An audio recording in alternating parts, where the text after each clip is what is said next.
तुमको जान से भी प्यारा बना लिया।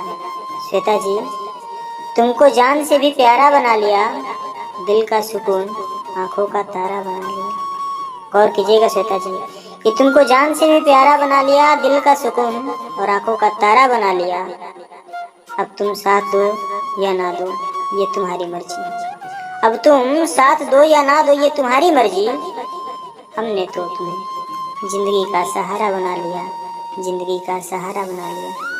श्वेता जी, ये शायरी आपको कैसी लगी है प्लीज़ कमेंट बॉक्स में ज़रूर बताइएगा। और शायरी की एक भी लाइन अच्छी लगी है तो प्लीज़ लाइक ज़रूर कीजिएगा।